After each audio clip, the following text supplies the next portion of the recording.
오늘 알아볼 카드는요. 바보가 6번 연인을 만나 사랑에 푹 빠지고 결혼을 하게 됩니다. 6번 연인 카드의 키워드는요. 아담과 이브의 원초적 사랑입니다. 이 카드는 주로 연애적인 사건과 관련된 선택이나 본능과 이성적 도리와 규범 사이에서 갈등할 수 있는 카드입니다. 아담과 이브가 아무 걱정 없이 사랑을 하다가 금단의 열매에 대한 유혹을 참지 못하는 상황도 생길 수 있다는 뜻이에요. 그 의미는 어떤 갑작스럽고 예상치 못한 변화나 당신을 위해 애정 생활을 조정해야 하거나 안정과 어떤 개인적인 유형 간의 선택을 의미합니다. 연인 카드가 의미하는 부분은 본능적 유혹에 대한 선택의 기로에 서서 그런 상황이 가까운 사람과의 관계에 어떻게 영향을 미치는가를 알아차리게 하는 것입니다. 달콤함과 육체적인 본능에 따라간다면 후회를 하게 될 것입니다. 이 카드는 사람들이 좋아하는 카드입니다. 여자는 좀 부족하더라도 착한 남자를 만나야 되고 남자는 똑똑한 여자를 만나면 좋습니다. 가능한 한 연상으로요. 동갑이나 또래, 한두 살 차이, 나이 차이가 없을 경우는 불화나 갈등이 생길 수 있고요. 진정한 사랑은 정신적인 플라토닉 사랑, 육체적인 에로스 사랑과 합쳐졌을 때 조화로운 아가페의 사랑이 됩니다. 소통이 안 될 수도 있으니 사랑의 노력이 필요할 수도 있겠고요. 제3자가 있을 수 있기에 불륜을 말할 수도 있습니다. 서로서로 상대에게 서운할 수 있습니다. 연인 카드의 성격은 활동적이고 활발합니다. 대인관계가 좋고 근면 성실하고 솔직, 담백하고 거짓말을 못합니다. 유혹에도 약하네요. 내가 원하는 걸 일에서 주변 사람들로 인해 좋아지기도 하지만 주변의 유혹으로 인해 힘든 일을 겪는 사람이기도 합니다. 움직임에 있어서 수많은 갈등이 있습니다. 심리적성, 학업운에 대해서 살펴보면요. 사람들과 융합이 잘 되는 학생입니다. 한마디로 오지랖이 넓다고 할 수 있겠죠. 주변에 공부를 잘하는 카드가 있다면 상담, 심리 등에 종사할 가능성이 있겠고요. 이 카드 특성상 사춘기가 빠르고 이성에게 관심이 많습니다. 성에 일찍 눈을 뜨게 되니 교육이 필요함을 의미하기도 합니다. 부정적인 카드가 나오면 나중에 성장해서 보험 설계사 등을 하게 되고요. 카드가 역방향으로 나오면 사람들과 융합이 잘 안되며 사회성이 떨어집니다.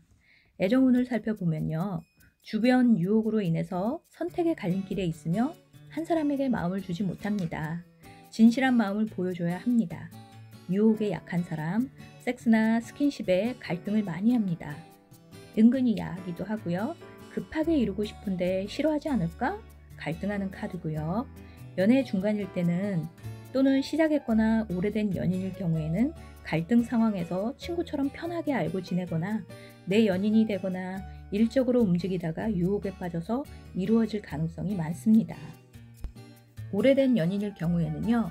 기존의 연인에서 주변의 새로운 사람을 보려고 사랑을 받아야 하나 말아야 하나 갈등합니다. 연애할 때 처짐을 싫어합니다. 진전이 있고 기쁨을 누릴 수 있어야 합니다. 육체적인 사랑에 대한 유혹도 버릴 수 없고요. 거짓말을 잘합니다. 어울리는 관계 속에서 이루어지고 사랑할 수 있는 사람들, 움직임이 많고 활동적이다 보니 많은 사람과의 인맥이 좋습니다. 사람과 만나는 부분을 연인이 몰아붙이거나 하면 갑자기 좀 격해지거나 신경질적으로 될 수도 있습니다. 이해하고 배려해주고 자기가 원하는 모습을 보여줄 수 있게 노력해야 합니다. 결혼운은요. 속궁합이 잘 맞아서 임신의 가능성이 높고요. 태양은 아이를 의미합니다. 어린 학생일 경우에는 바람피는 일이 있네요. 역방향일 때는 대부분 2개월 전후에서 헤어지게 됩니다. 금전운은 주변에 도와주는 사람들로 인해서 인생이 햇살처럼 밝아집니다. 사업운은요. 상당히 좋습니다. 인간 대 인간의 믿음과 신뢰를 의미하므로 거래처, 동업자와의 사이가 좋게 되어서 사업 파트너로서 대단히 좋고 은행에서의 대부관계, 수출입, 통관 절차, 구청에서의 인허가, 심지어는 회사 내 직원들의 상하 수평간 인하가 대단히 좋습니다. 주변에서 합심해서 돈을 잘 법니다. 카드가 역방향으로 나오면요. 동업자, 거래처, 부도 등 모든 인간관계가 깨지고 나빠지고 믿었던 직원도 배신을 합니다. 사업은 망하겠네요. 직업운을 살펴보면요. 예능이나 오락 프로의 방송작가, 방송인, 통역, 한의사, 해외 관련 업무, 유학, 케이블 TV, 쇼 호스트, 신경정신학과, 패션 분야에 종사할 수 있고요. 건강은 변비, 스트레스성 근육통, 정맥계통, 폐, 남자분은 담배 피는 사람이 많습니다. 자, 내일은 7번 전차 카드를 알아보러 다시 찾아오겠습니다.